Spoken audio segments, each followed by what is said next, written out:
Russia Ukraine war जिसकी वजह से सारे वर्ल्ड के मार्केट पूरे हिलते हुए नज़र आए थे, उसका कहीं ना कहीं अभी अंत होता हुआ नज़र आ रहा है। ये लेटेस्ट अपडेट आई है, Ukraine agrees to hold talks with Russia at Belarus border. यहाँ दोनों देशों के बीच में टॉक्स होती हुई नज़र आ रही है दोस्तों। इसके अलावा एक और कयास लगाया जा रहा है, वो ये है कि क्या ताइवान और चाइना में भी फाइट हो सकती है फर्दर, क्योंकि चाइना के भी एयरक्राफ्ट वहाँ पे जाते हुए दिखाई दिए हैं। तो दोस्तों उसके बारे में मैं आपको बताना चाहूँगा।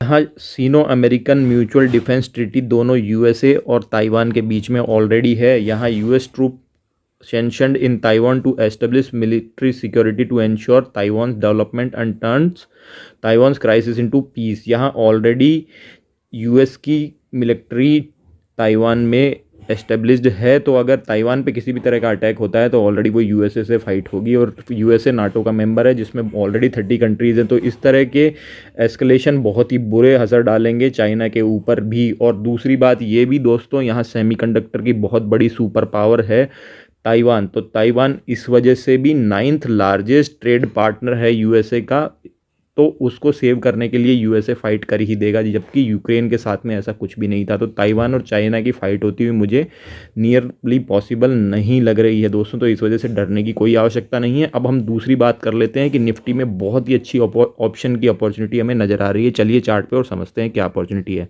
निफ्टी 50 का लेटेस्ट चार्ट है। यहाँ 25 फरवरी को लास्ट निफ्टी ने ट्रेड किया था दोस्तों। उससे पहले 24 फरवरी की ये रेड वाली कैंडल है, जो कि यूक्रेन रशिया वाले वॉर की अपडेशन पे जो मार्केट बहुत ही बड़ा फॉल होता हुआ नजर आया था, वो वाली कैंडल है। और उसके बाद में एक बुलिश कैंडल बनी है जिसका कि टॉप इस रेड कैंडल के टॉप को काट चुका है दोस्तों। तो इस वजह से यहाँ पे एक अच्छी चढ़ाई मुझे अब होती हुई नज़र आ रही है। इसके अलावा अगर आप विक्स देखेंगे, निफ्टी विक्स तो ऑलरेडी वो 26 के आसपास ट्रेड करती हुई नज़र आ रही है। तो मार्केट में वॉलेटिलिटी बहुत अच्छी है, और रशिया और यूक्रेन के बीच में ऑलरेडी टॉक्स स्टार्ट हो चुकी है कि वॉर को कैसे ख़त्म किया जाए। तो इस वजह से दोस्तों मुझे अब यहाँ पे कल कैंडल एक गैप अप के साथ में ओपनिंग होती हुई नज़र आ रही है। और दोस्तों इसके बाद में जो फर्दर कैंडल्स बनेगी वो ऊपर की ओर ट्रेजेक्ट्री नज़र आती है। तो दोस्तों आप सिंपली यहाँ पे एक निफ्टी की कॉल बाय करके चल सकते हैं, और उसका स्टॉप लॉस अगर आपको लगाना है तो इस कैंडल के लो के ऊपर लगा सकते हैं, और अच्छे गेन के लिए आप यहाँ पे बहुत ही कम समय में तैयार हो सकते हैं दोस्तों। वहाँ पे एक अच्छे गेन आपको मिलते हुए नज़र आ रहे हैं। इसके अलावा हम आज की स्थिति में जो टॉप स्टॉक्स हैं जो कि जनरली आपको मौके नहीं देते हैं, उनको डिस्कस करते हैं। पहला स्टॉक है रिलायंस इंडस्ट्री। अगर मार्केट कैपिटलाइजेशन के हिसाब से देखें तो ये टॉप करती हुई नज़र आती है मार्केट में, इंडियन स्टॉक एक्सचेंज में। और यहाँ अगर आप देखेंगे तो बहुत ही लंबे समय से ये 200 डे एक्सपोनेंशियल मूविंग एवरेज के नीचे इसने कट भी नहीं किया था दोस्तों। उसके ऊपर की यहाँ पे क्लोजिंग होती थी। ये बहुत ही लंबे समय के बाद में मौका है जिसमें कि ये 200 डेज एक्सपोनेंशियल मूविंग एवरेज के नीचे आपको ट्रेड करता हुआ नज़र आ रहा है। रिन्यूएबल एनर्जी में भी आ चुका है रिलायंस, और बहुत ही डाइवर्सिफाइड इसका पोर्टफोलियो हो चुका है दोस्तों। बहुत अच्छे प्राइस पे ट्रेड कर रहा है, इस पर नज़र बना के चल सकते हैं।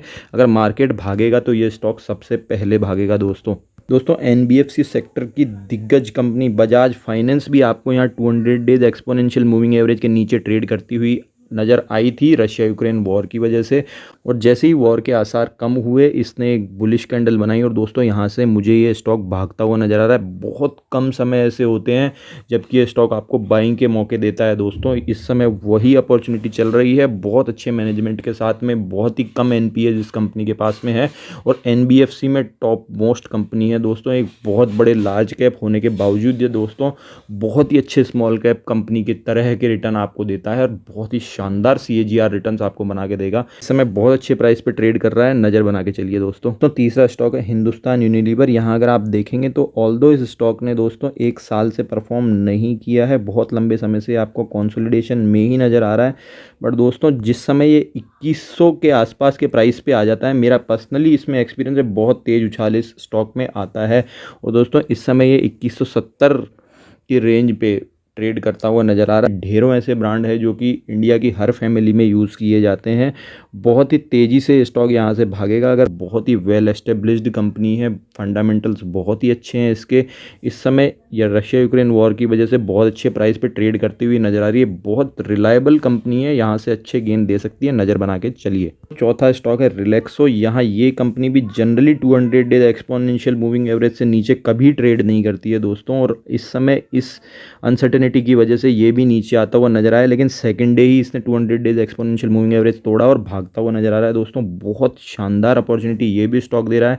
इस तरह के stock generally 200 days exponential moving average के नीचे इसलिए नहीं आते हैं क्योंकि जो रिटेलर्स होते हैं इनके प्रोडक्ट्स को अगर वो स्टोर भी करके रखते हैं तो ये समय के साथ में ख़राब नहीं होते हैं दोस्तों। तो इस वजह से, और जब बिकते हैं तो आपको पता होगा घर घर में इसके product like flight, Relaxo, Bahamas और ये सब यूज़ किए जाते हैं और ये लोअर मिडिल क्लास को भी केटर करता है। तो यहाँ क्वांटिटी में भी ये प्ले करते हैं। बहुत ही अच्छा इस कंपनी का भी फ्यूचर मुझे नज़र आ रहा है। पहले बाटा इसको सुपरसीड करता था, बट अब रिलैक्सो दोस्तों यहाँ पे टॉप मोस्ट इस अपने सेक्टर में नज़र आ रहा है। तो इस वजह से इस स्टॉक का भविष्य मुझे बहुत अच्छा नज़र आता है और दोस्तों अच्छे प्राइस पे ट्रेड कर रहा है। यहाँ पे इसमें आप नज़र बना के चल सकते हैं दोस्तों। चारों स्टॉक जो मैंने डिस्कस किए मेरे हिसाब से बहुत ही अच्छी प्राइस पे ट्रेड कर रहे हैं, बट आप अपनी एनालिसिस ज़रूर कीजिएगा किसी भी तरह का ट्रेड इन स्टॉक्स में लेने से पहले। बने रहिए आपके अपने चैनल फाइनेंशियल इंडिपेंडेंस के साथ। धन्यवाद।